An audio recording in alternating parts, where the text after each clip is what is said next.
Well, g'day everyone. This is Wayne here. Roughly about a month before we moved to our new house, our return pump packed up on our display tank, and in the meantime we've been using a backup pump, just a little one that I had sitting around that came off of an old protein skimmer. It's sort of half doing the job, but we're getting by until we can replace it. And yesterday I got a new pump.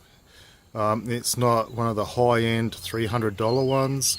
The last pump we had, I bought off of eBay.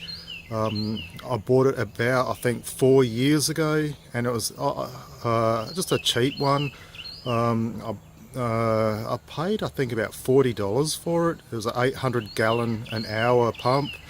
So I thought, well, I mean, that one lasted 4 years, so I thought I'd go down the same road again.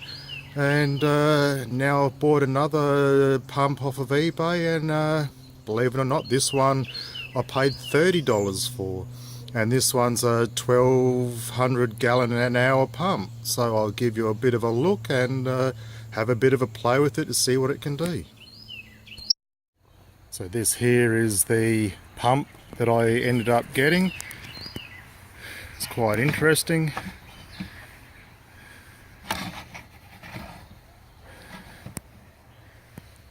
was about a 1200 gallon an hour pump, but these are really easy to maintain. You've got a little switch here where you can adjust how much it flows,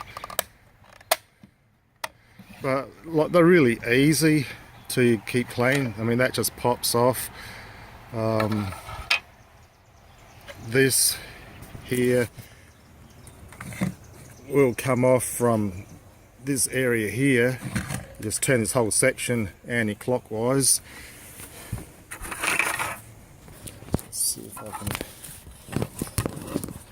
give you an example.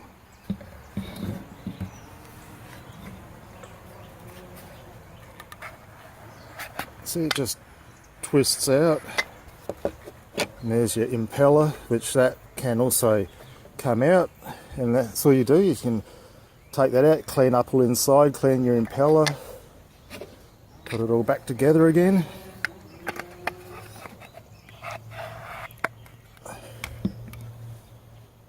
And then the front just clicks back on again.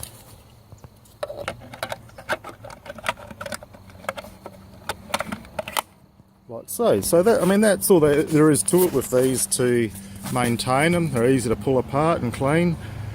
The other pump I had, which I had for 4 years, was very similar to this. It was just a cheap one from eBay, and like I said, it lasted 4 years. So, for $30 or $40 for 4 years, I'm not complaining. I mean, I know they're not the high-end top dollar $300 pumps, but they still do the job. And I noticed, see all these little grooves on the end. You can put suction cups on the bottom, which I haven't done yet, but I did notice those grooves, so you could even place the pump that way and put the fittings facing from here upwards, if you so choose. But I think I will have the pump sitting this way. I'm going to run some 1-inch clear tubing off of the pump and heading up to my return line to the tank. So it's going to be a bit hard to do with one hand holding the camera, so I'll pause for a sec and connect the tubing on to the pump. And I've actually got a bucket of water sitting here. I'm actually interested to see actually how much water it will pump. So I'll just pause for now.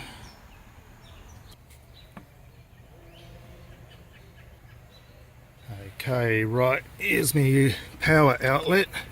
Let's plug it in and see what this little bugger does. Whoa! Crikey! Whoa, they're drained that pretty damn quick.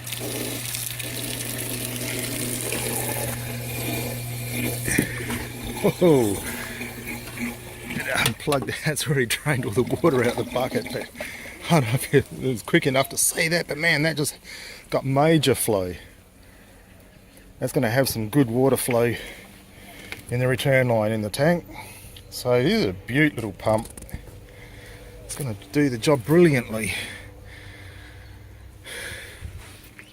This is the backyard in our new home. A huge backyard.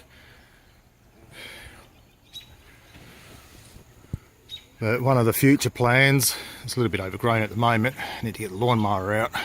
But we've had, most weekends it's been raining here, so I haven't had the chance to cut the grass, but planning in the future, within the next hopefully year or two, a nice big koi pond down here. So that should hopefully be something to look forward to, just a little teaser for the future.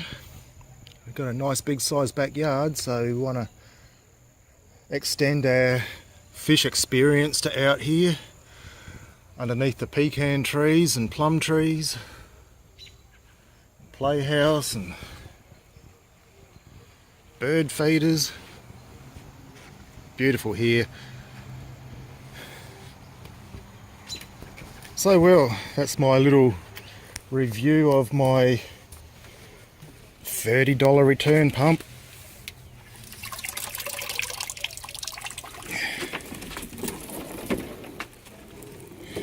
Can't wait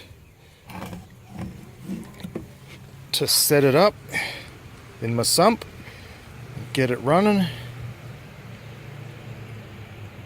see how it goes actually in function in the sump, returning the water back into the aquarium. I thought I'd share you what I've gone and bought. Tell me what you think. Leave your comments below, and I'm sure I'll do an update about this cheap pump in the near future. But I think it's a good alternative. I mean, if you're just getting started in the hobby, you know, things can be very expensive, and you know, the prospect of buying a $300 return pump, you know, can be a bit daunting. And you know, we're not made of money either, and we may do with one of these cheap pumps for 4 years, and I think I probably only cleaned it actually, to be honest, maybe 3 or 4 times, and that was when we moved house. So yeah, I'm not surprised really that, you know, it eventually packed up after 4 years. But you know, if you know, looking for a cheap pump, I reckon, you know, these are definitely worth considering. So if you like the video, give it a thumbs up, subscribe if you're not subscribed, and leave your comments below.